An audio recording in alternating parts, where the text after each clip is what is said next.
ออกมาแล้วบัดนี้อายข่อยว่าเชื่อสิออกมาได้ใช้เวลาได้แนวคนแนวดาราดังไว้เนาะบรรยากาศดีมื้อ โอ้ นี้ สบายดีสบายดี อากาศ สบายดี FC ของเรียบร้อยแชนอลมื้อนี้น้องสายกลับมารับใช้บริการอ้ายใหญ่เพิ่นว่าเพราะว่ามื้อสุดท้ายก่อนสิกลับ USA เนาะพี่น้องก็น้องหางน้องแพงว่าอ้ายสิไปไสบ่มื้อนี้มันสิพาไปหาเที่ยวหาเลาะไปหากินเฟอซื้อหัวซื้อทิพเขาซื้อหยังตามธรรม ด่าก่อนสิกลับลาวกลาวคืนเนาะต้องมีของต้อนของฝากที่ตามเด้อพี่น้องซ่องน้องสายเขากำลังมาแฮงนี่เรียบร้อยเอ้ามีดินฟ้าอากาศแจ่มใสฟ้าท้องแจ่มใสท้องฟ้าแจ่มใสพี่น้องแล้วก็อากาศกำลังอุ่นกำลังร้อนหน่อยนึงแต่ว่าบ่ร้อนหลายดอกมื้อนี้ฝนทุกมื้อนี่เกือบตกฝนเกือบตกทุกมื้อว่าซั่นซะแล้วก็มาเด้อพี่น้องพุ่นดอกจำปาแดงบ้างามๆนี่แหละบนข่อยพักตั้งแต่มาติดตามช่องต่อไปสิไปพุ่นละไปพ้นโฮงพุ่นไปหากินเฟอไปไปกินเฟอพ้นโฮงบ่เนี่ยตามแผนการเจ้าขอบใจน้องนุชและขอบใจน้องเรียบร้อยเป็นเจ้าทินอยู่นี่พาอ้ายท่องเที่ยวพาอ้ายเที่ยวมีร้านอาหารหลายๆแซ่บๆอยู่ในเวียงนี่กันขนาดเมืองก็สิพาไปสัมภาษณ์หลายบ่อนอยู่ปฏิส่วนไม่กินตัวนี้นะอันนั้นยวนฮอลิเดย์อินนะมันจะมีฟู้ดคอร์ทอยู่หั่นนะตอนนี้ก็พากันออกจากโรงแรมซันเซ็ตแล้วก็มุ่งหน้าไปทางด่วนเนาะเขาสิไปทางด่วนอันโรงแรมซันเซ็ตนี่ค่อยก็มักได้ค่อยไปเบิ่งมันคือสิว่าราคาก็สิพอแล้วอยู่เนาะคันคือเจ้ามาเป็นเดือนนี่โหก็นักเติบได้เนาะขอถามได้บ่ละอันมื้อนึงอันเจ้าไล่เป็นได้แต่ว่า ตามธรรมดากันคันเฮามาแล้วเฮาเสียอยู่เคาน์เตอร์ก็100 กว่าดอลแต่ว่าเฮาบุ๊กออนไลน์ก็ประมาณ70 กว่าดอลบุ๊กออนไลน์น่าจะดีกว่าเนาะบุ๊กออนไลน์70 กว่าดอลเฮาก็คันเฮาซอเป็นเดือนมันก็ 2,000 นี่แหละเอาเต็มๆเลยตัวซะ2,000 นี่แหละคันเราเป็นเดือนแต่ว่ามันหรูมีแบบคอนโดมีทุกอย่างมีเบรคฟาสต์มีเรียบร้อยวะไอ้บ่ได้สนใจครับซื้อทั้งนอกเพราะว่านอกมันหลายไอ้บ่กินแบบอาหารสากลนี้แล้วไอ้มักแบบลาวๆเข้ามาเมืองลาวเนาะพี่น้องสากลเฮาเคยอยู่พุ่นเราเรื่องไข่แฮชบราวน์อย่างมันก็ธรรมดานะเบื่อแล้วเนาะขอบใจน้องนุชโซเฟอร์ตีนนิ่มมาซั่นซะเที่ยวเลาะนั่นนู่นเราสิฮู้เวียงหลายก็ค่อยได้ไอ้เพจเพราะว่าค่อยก็บ่ได้เกิดอยู่เนี่ยเนาะมันบ่เป็นถิ่นกำเนิดเฮาแปลว่าขับได้แต่ว่าบ่ฮู้หลายผู้บังคับบังคับกันอยู่นี่แหละน้องเอ้ยมื้อนี้น้องสาวก็สิพาไปกินพูนทินแดนไก่พี่น้องเอ้ยพุ่นล่ะแถวพ้นโฮงพุ่นล่ะพ้นโฮงกับบ้านพ่อข่อยเนาะข่อยเป็นคน2ทินคนซอดพุ่นซอดพี่ทอดไส้ทอดเนื้อซอดพ้นโฮงกับซอดจำปาสักลูกครึ่งแต่ว่าเว้า2สำเนียงได้ดีแล้วพอไทยไต้ก็ได้ได้หลายภาษาเว้าสำเนียงพอก็ได้สำเนียงพ้นโฮงก็ได้เสียงเวียงจันทน์พ้นโฮงไทยทงก็ได้อันน่ะมื้ออื่นขึ้นยนต์จังโมงมื้ออื่นขึ้นยนต์ตอนแรงเนาะตอนแรงประมาณจังโมงอาชีพว่าแล้ว12 โมงกลางคืนโอ้ยังมีเวลาหลายเป็นบ่ายโมงครึ่งเวลามันเป็นวันที่9เลยนะจังหวัดโอ้ยบ่อยากเมื่อนี่เด้อพี่น้องเด้อผู้ใดได้มาเดือนนึงก็บ่อยากเมื่อมาแล้วบ่อยากเมื่อเดือนปลายป่ะเดือนปลายเนาะเริ่มแปลว่าสุขภาพก็เริ่มดีแปลว่ากำลังadopt กำลัง adjust ปรับตัวได้เนาะปรับตัวกับสภาพเขาได้สภาพได้มือครับโอ้ยเป็นตาหนายเด้อพี่น้องเด้อผู้ใดทั้งอยู่ห่างไกลออกจากบ้านหนีจากบ้านเมืองเป็นดนนานแล้วบ่ทันได้ครับก็ถือโอกาสเนาะพี่น้องเนาะก็คือสภาพน้องสายข่อยกำลังถ่ายทำให้เบิ่งว่าสภาพบ้านเมืองเป็นจังได๋สงบสุขพี่น้องมีแต่ม่วนก็ม่วนมีจังม่วนทั้งหมดตั้งแต่มื้อข่อยมาพี่น้องเดือนปลายบ่ได้พักเลยแม่นบ่บ่มีสิทธิ์สวงบ่มีสิทธิ์สวงมีแต่ม่วนมีแต่ม่วนมีแต่ม่วนก็ม่วนกลับบ้าน 4-5 โมงเช้าก็บ่เป็นหยังแสดงว่าแข็งเติบตัวนี้นะกะแข็งแต่แนวแข็งแล้วก็บ่มีสิทธิ์ช่วงแต่ว่าม่วนอีหลีพี่น้องม่วนอยากกินหยังอยากกินหยังแบบอาหารบ้านเฮาโอ้ยน้องเอ้ยอาหารธรรมชาติเมื่อวานนี้ไปกินก้อยปลาคือเขาไปเฮ็ดก้อยปลาสูตรใหม่ไปแก้ตัวบ่ไปแก้ตัวแก้ตัวโอ้ยยอดคาพี่น้องเดี๋ยวนี้แอปบ่ยังสิพูดว่ายังมีเพิ่นว่าสิมาส่งง่ายมื้ออื่น12 โมงกลางคืนตัวแม่น 2 โมงคืนกับเบิดมื้อแล้วมื้อก็สิเลาะคือเก่านี่ เมื่อคืนรออีกเนาะ เราซื้อนั่นซื้อนี่โอเคพี่น้องตอนนี้เฮากลับมาฮอดทางแยกสีเกิด เขาเขาฟรีเวย์เลย เขาฟรีเวย์พุ่นนั่นน่ะบ่ได้แม่นนั่นภาษาลาวอยู่ได้ฟรีเวย์ทางด่วนว่าซั่นพี่น้องเบิ่งเด้อทางด่วนลาวจีนลาว China Expressway เบิ่งเด้อพี่น้องเห็นบ่โอ้อย่าสิว่าเด้อไปเมืองลาวเสาอย่าสิว่ามันสิโป้บักหลาบัดแฝงสร้างหน่วยปลายพี่น้องเอ้ยเห็นบ่นี่ฟรีเวย์ก็2-3 เลนพุ่นแล่นก็นิ่มโซเฟอร์ก็ตีนดีพี่น้องเหยียบ ครับ สบาย ซูเปอร์ฟีเมลอีก ย้ำเหยียบ ซูเปอร์ฟีเมล เราเหยียบรถจะบ่ฮู้สึกดอก พอเราจอดอยู่นะแล้ว เพราะว่าจอดอยู่ จอดอยู่ฉันบ่ฮู้สึกย้ำจอดจักนิ่มบ่นิ่มบ่นี่ ตอนนี้นี่เขาสิไปใส่ไงเพชร เฮาสิไปกินเฟออยู่พุ่นล่ะอยู่ทางไก่พุ่นไหนเฟออยู่เวียงจันทน์บ่ได้เอิดพี่น้อง แต่ว่าน้องสาวเขาสิพาไปโพนโฮงพุ่นน่ะบ่แม่นใกล้ เฟอร์แซ่บมัน เฟอแซ่บของโพนโฮง เฟอร์แซ่บเมือง เฟอแซ่บเมืองโพนโฮงติดตามเด้อพี่น้องไปฮอดห้านเฟอยิ่งสิทายทำให้เบิ่งอยู่ว่าห้านใด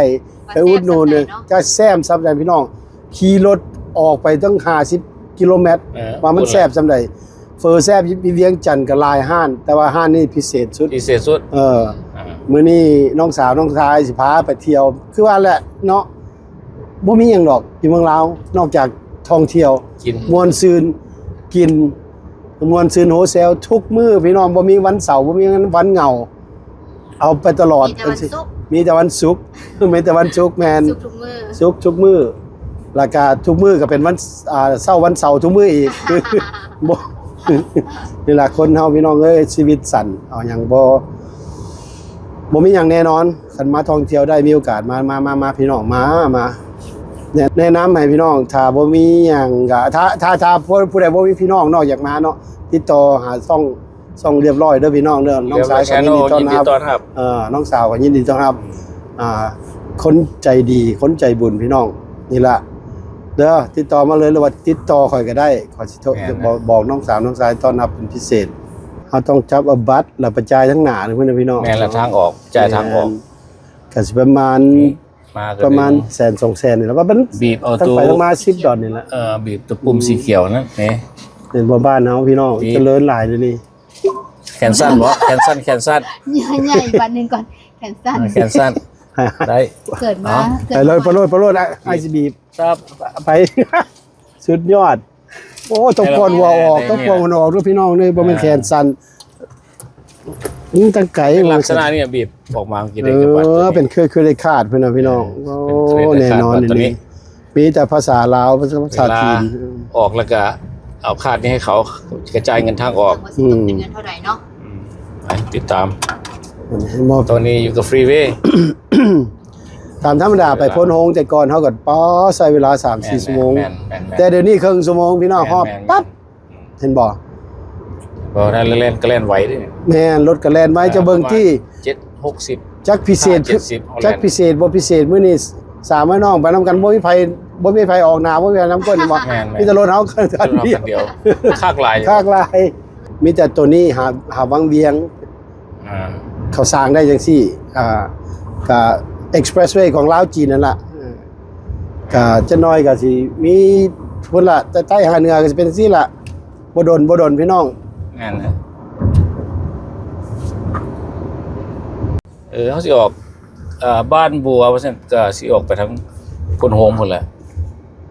แต่หลัก48นี่น่าจะไปทางซ้าย ซ้ายหรือขวา ซ้ายหลายกว่า ซ้ายก็แสดงขึ้นไปอีกเลย จากสิเกิดมาออกบ้านบัวนี่สิเป็นราคาเท่าไหร่เนาะนี่ได้เอาอันนี้ให้เพิ่นเด้อ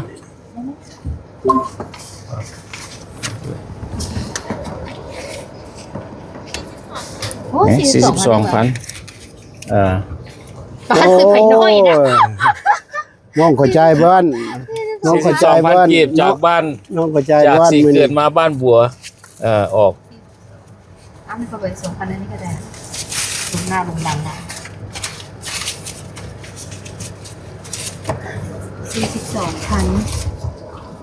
42,000อันน่ะเขาจะไปลัก48เลี้ยวซ้ายหรือเลี้ยวขวาเลี้ยวซ้าย ถึงแล้วขอบใจห เข้า ลาย ใจ ๆ เด้ออันนี้ก็เบิ่น ขอบใจ เจ้าทินอยู่แต่ว่าเพิ่นตีต่างถามเจ้าซื่อๆดอก เจ้าถิ่นถามเจ้าทางพี่น้อง เจ้าถิ่น ทาง เจ้าที่หนังต่าง ไปต่อใกล้สิฮอดแล้วพี่น้องบอกมาคราวเดียว จุหมายปลายทางละ ตั้งแต่ก่อนพอเกือบครึ่งมือออกมาพะโนงนี่ สบายเลยนะ นี่ตั้งแต่ก่อนออกมาทางแถวอีไรนาขาดเว้ยทาง เบิดมือเนาะ ตอดไปเกือบครึ่งมือพนละมาพะโนงเนาะเห็นบ่เดี๋ยวนี้พี่น้องน้ำไหลไฟสว่างเพิ่นว่านี่พี่น้องเลี้ยวซ้ายไปบ้านบัว แต่ว่าบ่ทันฮู้เด้อห้านเฟอสิอยู่ไส ที่ไหนเรา ซอกไปซอกไปเอง อยู่หน้าวัดอีหยังก็เฮาฮอดสระนอง อันนี้กระโบ ไป ทางมันแยกไปหาดเซี่ยว เบิ่งเด้อพี่น้อง แถวทางแยกไปหาดเซี่ยวนี่นะ อาจFC เบิ่งทางนี้บางที่ เบิ่งช่วยกัน อาจจะฮู้ว่าอยู่ไสบอกกันเด้อฮัลโหลวัดพลไซ คนใส่บ่ วัดพลไซโอเคขอบใจ ยังอีกสินะยัง วัด บ่ พลไซวัดพลไซเจ้าถิ่นเพิ่นโทรมาบอกว่าวัดพลไซเด้อว่าซั่นวัดพลไซพี่น้อง เห็นเลย ผู้อยู่ทั้งใกล้ทั้งไกลกันเห็นตอนนี้แล้วอาจจะจำได้เนาะแถวนี้ถ้าเป็นบ้านกำลังไปกินเฟอ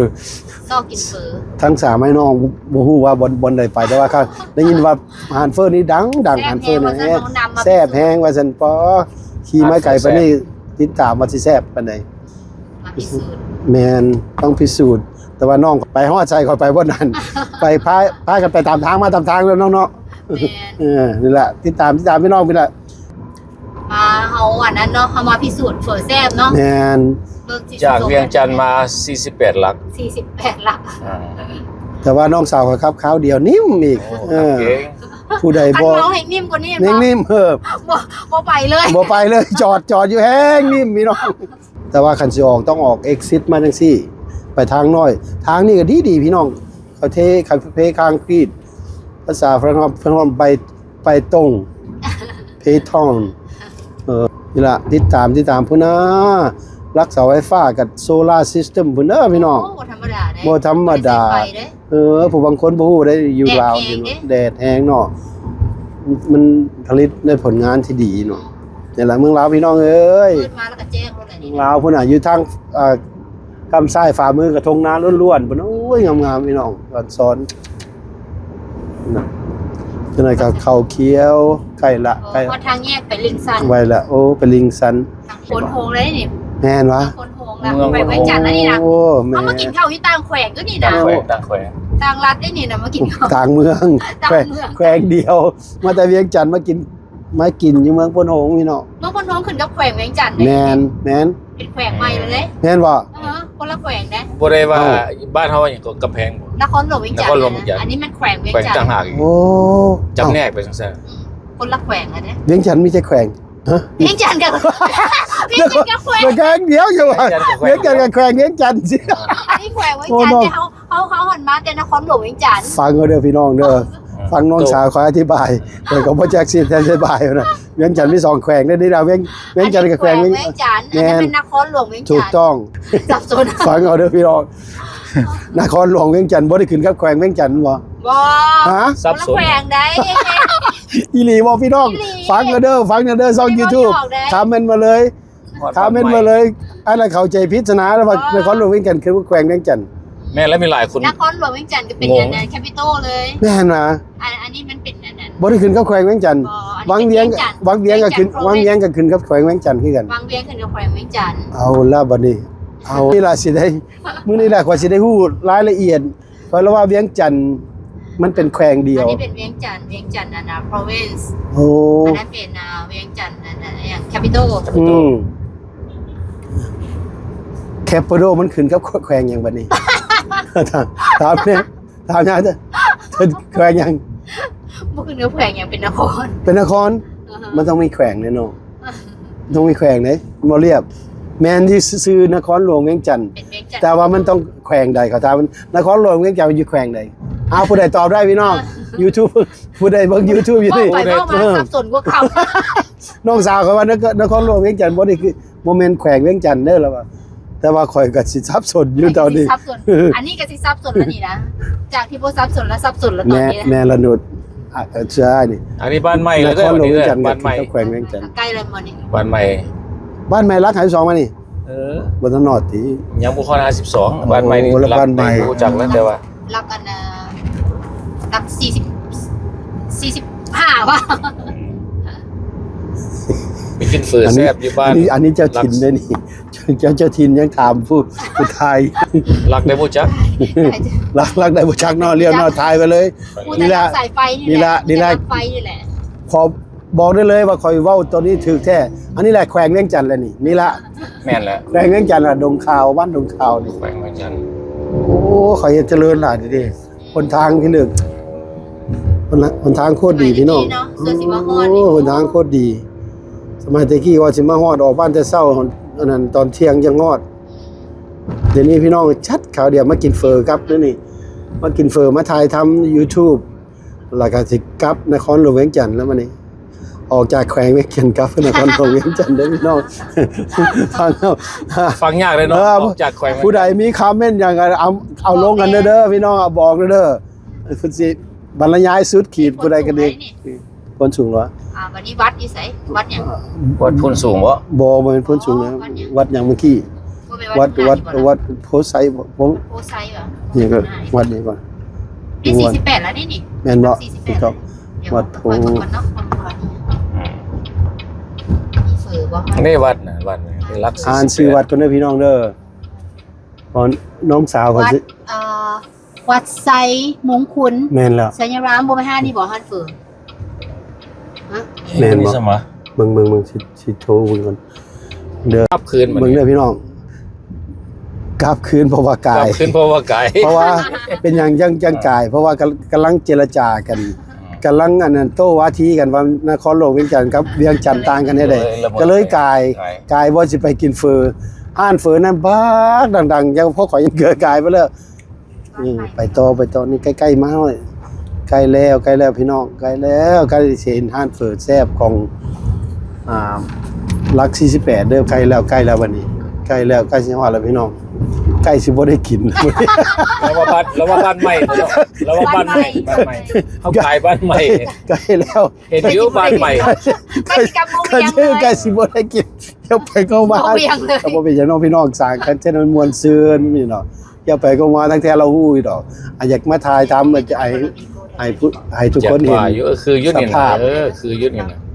นี่วัด เออ โอ้ นี่ เฮา คือจะไม่หันเฟือ โอ้ เนี่ย โหเก็ดเนี่ยลุงฮอดละ จนนี่ก็ได้แล้ว ฮอดละ จนนี่ได้แล้วนี่ โอเคฮอดละ แม่นละ ไป บ่ แม่นละ บัดนี้ โอเคลงไปเอาเลย ฮอดแล้วฮอดหัน เด้อ หันฝือแซ่บแล้ว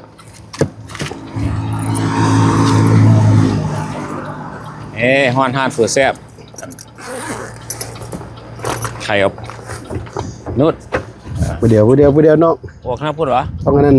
ไข่เอาป ต้อ ระ ง ทาน ที่หน่อยนึง ถ่ายเอาประธาน ทาน ไปทานรถแต่ง อ่า อันนั้นนี่เดินไปประตูเด้อ เออ ข้างนอกนะพ่อ เนาะก็บ่เป็นหยังเดี๋ยวเล็บเด้อไอ้เอากล้องก่อน ประธาน นี่เห็นบ่น้องข่อยทุกสเต็ปเลยนี่ล่ะ เออบ รรยากาศบ้านเนาะ มีคนไขประตูให้ โอ้ สุดเลย ยบรรยากาศบ้านเฮาก็มีตัวโอกาสนี่แหละน้องชายไขประตูให้ขอบใจหลาย ได้ไขประตูให้แล้วก็ ไปใส่กระตู้ดูจะมีเห็นบ่ตรงทรงต่างสร้างนี่คั่นเท่านี่ สุดท้ายเขาก็มาฮอดจนได้เนาะ แม่น อ่านฝือแซ่บ เกือบบ่ได้กินหยังวะ อยู่บ้านนั่น เออขอบใจน้อง ไป พี่เด้อพี่น้ อั อน ง นี้เพิ่นว่าบ้านใหม่เหรอ บ้านนี่หยังก่อนบ้าน บ้านใหม่เหรอ เออ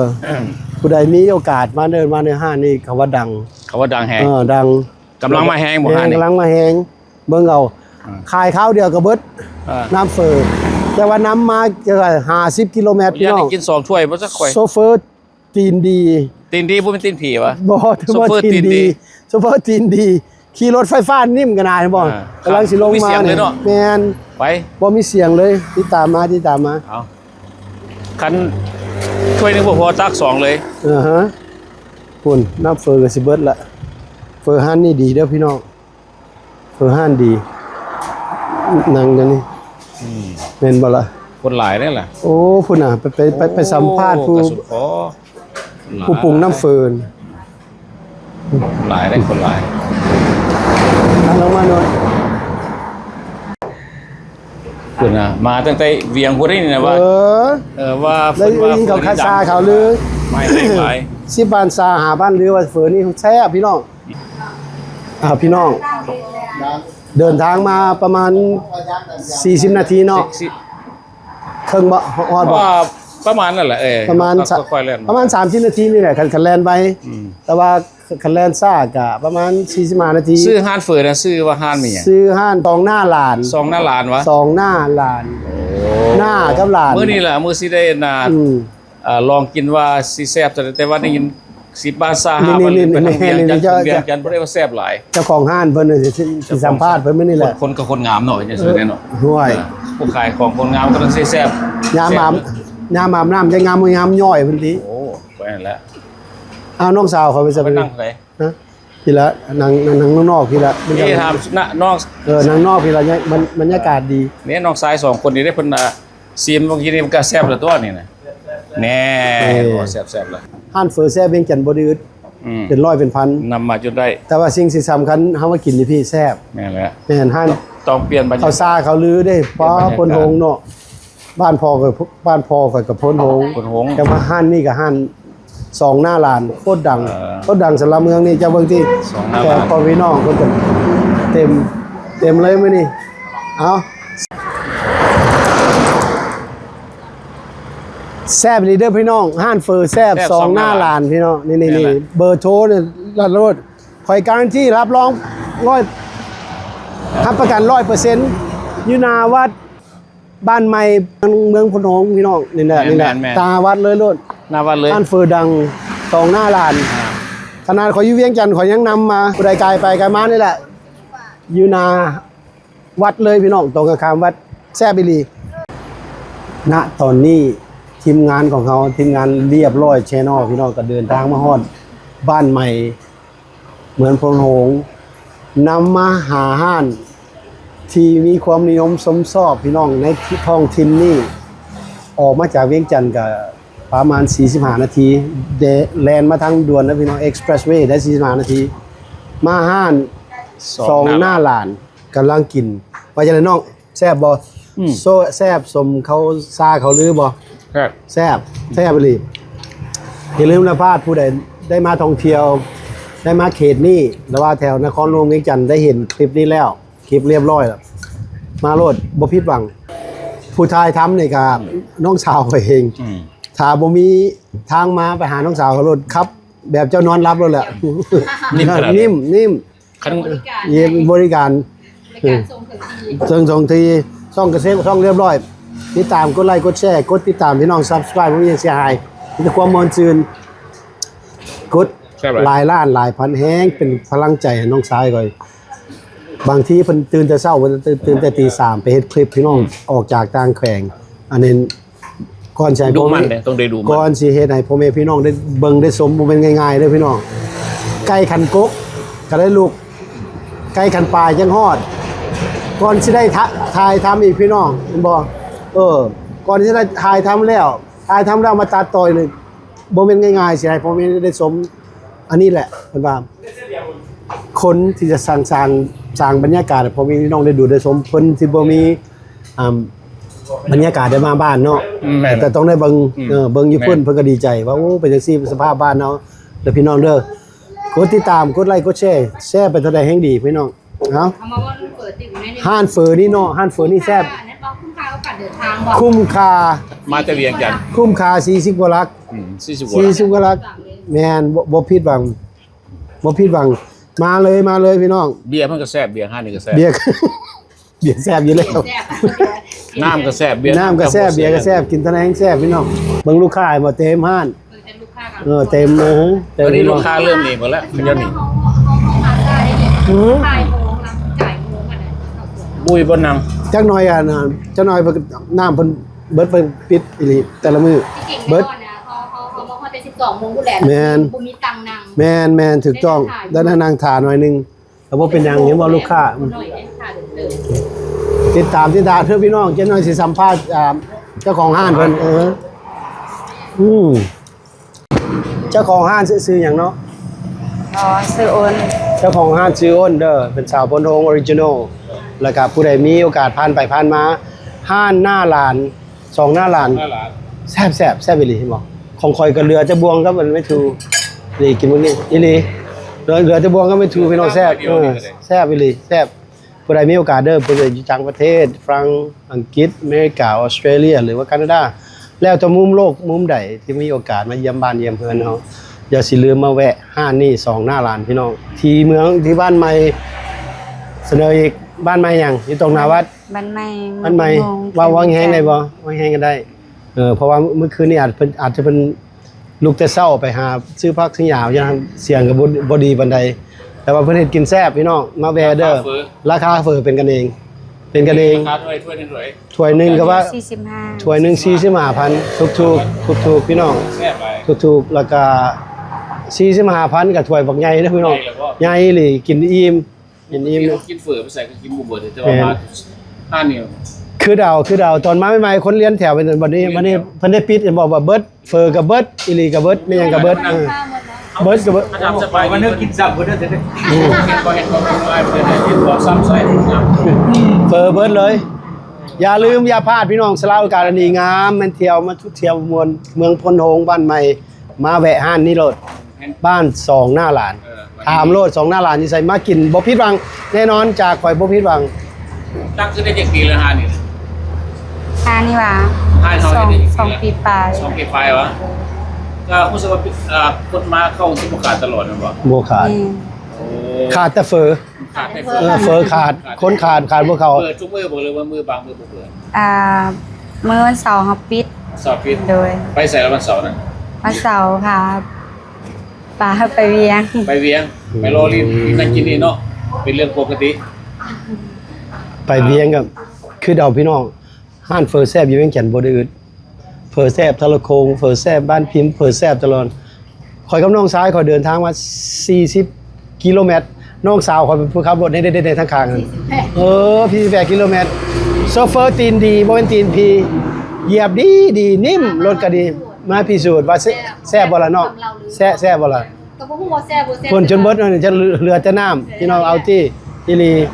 แซ่บอีหลีพี่น้อง เจ้ามาตกต่อไม้ในว่าลุงไป70กิโลเมตร เพิ่นจะว่า แซ่บสิผิด เพิ่นลุงนี่เพิ่นกายเพราะว่าเพิ่นนั่นดีใจหลายเพราะว่าญาติบ่ทันญาติเฟื่อหมด ยันโจ กินร่างกาย เหยียบกายเลย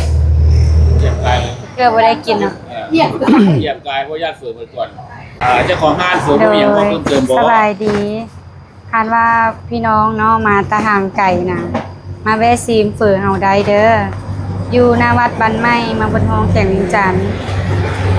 เอาเปิดจันทร์ถึงวันศุกร์วันเสาร์ปิดวันอาทิตย์เปิด ที่ได้ยินน่ะก็คือเสียงน้องโอนน่าขอบใจหลายๆเด้อไปว่ามาแวะเด้อถ้ามาอยู่ก็ได้มาง่ายดอกอ่านก็ได้อันเป็นมีหยังบ่เพิ่มเติมบ่ ให้ก็มีแต่คำเดียวนะอย่าลืมอย่าพลาดสละโอกาสอันดีงามมาลองรสชาติคันข่อยเว้าสิว่าแซ่บสำหรับข่อยจะต้องมาพิสูจน์ดีๆแซ่บอีหลีขนาดอยู่เวียงจันทน์น่ะยังมาพี่ขนาดอยู่เวียงเด้อยู่นครหลวงเวียงจันทน์ขี่รถมากับไก่เติบว่าแท้ ใหญ่อยู่ในสิบกายพุ่นนั่นล่ะ โอ้ใกล้แล้วไปแล้ว โอ้ยจักแล้วบ่ รับตามากเขา รับตา มากกันเลยขันบอกคุยมาจะจ้า เอาฉะนั้นเราก็สิได้เป็นเป็นคลิปลงเพียงตัวนี้เนาะโอกาสหน้าพบกันใหม่เด้อขอขอบใจหลายๆเด้อ ลุงก็มา ขอบใจ